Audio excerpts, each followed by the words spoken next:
इस क्वेश्चन में हमको ये इंटरवल गिवन है और हमको बताना है कि इन चारों में से कौन सा डिक्रीजिंग होगा।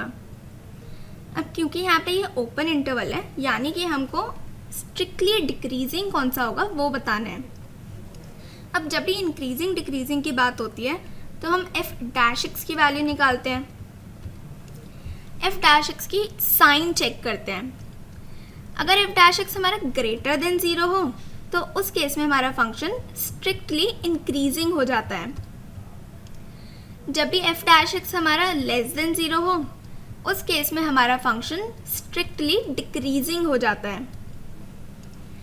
अब यहाँ पे हमको स्ट्रिक्टली डिक्रीजिंग ही चेक करना है, तो यहाँ पे हम एक एक करके सारे ऑप्शंस को चेक करते हैं। फर्स्ट ऑप्शन में हमको साइन 2x गिवन है, इसको डिफरेंशिएट करेंगे तो एफ डैश एक्स हमारा आ जाएगा 2 cos 2x।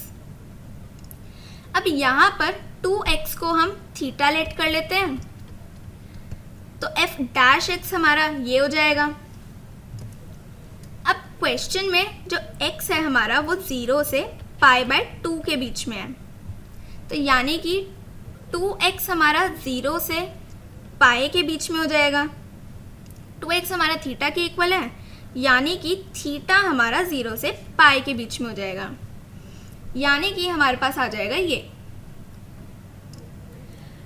अब जब थीटा हमारा 0 से π/2 के बीच में है तो उस केस में हमारा कॉस ग्रेटर देन 0 होगा। थीटा हमारा 2x है यानी कि कॉस 2x हमारा ग्रेटर देन 0 होगा। अब हम इसमें 2 को मल्टीप्लाई कर देंगे तो उस केस में हमारा ग्रेटर देन 0 ही रहेगा, यानी कि एफ डैश एक्स हमारा ग्रेटर देन 0 हो गया। अब दूसरा इंटरवल यहाँ पे हमारा बनेगा π/2 से पाई, उस केस में हमारा कॉस थीटा लेस देन 0 होता है, यानी कि कॉस 2x हमारा लेस देन 0 हो जाएगा। 2 से मल्टीप्लाई करेंगे तो तब भी ये लेस देन 0 रहेगा, यानी कि एफ डैश एक्स हमारा लेस देन 0 हो गया।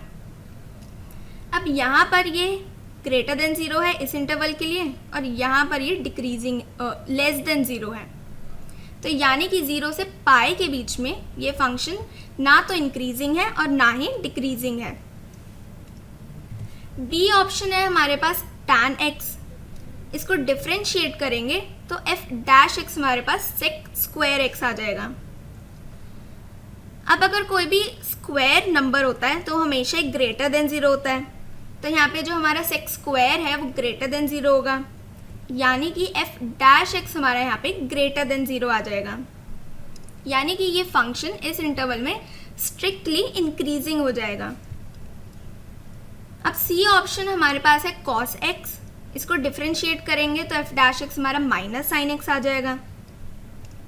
अब हमको पता है कि जो हमारा साइन एक्स होता है वो ग्रेटर देन 0 होता है जब x हमारा 0 से π/2 के बीच में है।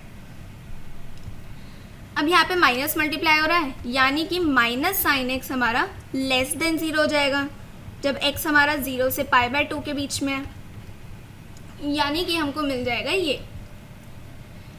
इसका मतलब जो हमारा एफ डैश एक्स है वो हमारा लेस देन 0 हो गया, यानी कि इस केस में हमारा फंक्शन स्ट्रिक्टली डिक्रीजिंग हो जाएगा।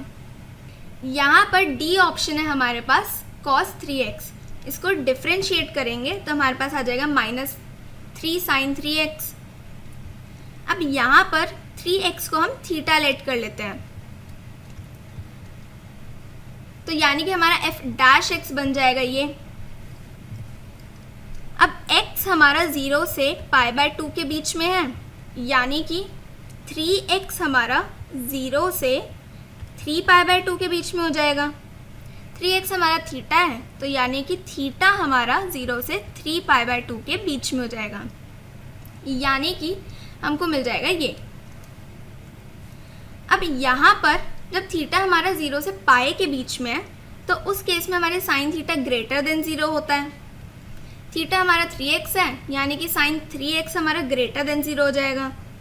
इसमें -3 से मल्टीप्लाई करेंगे तो -3 sin x हमारा लेस देन 0 हो जाएगा, यानी कि एफ डैश एक्स हमारा लेस देन 0 आ गया।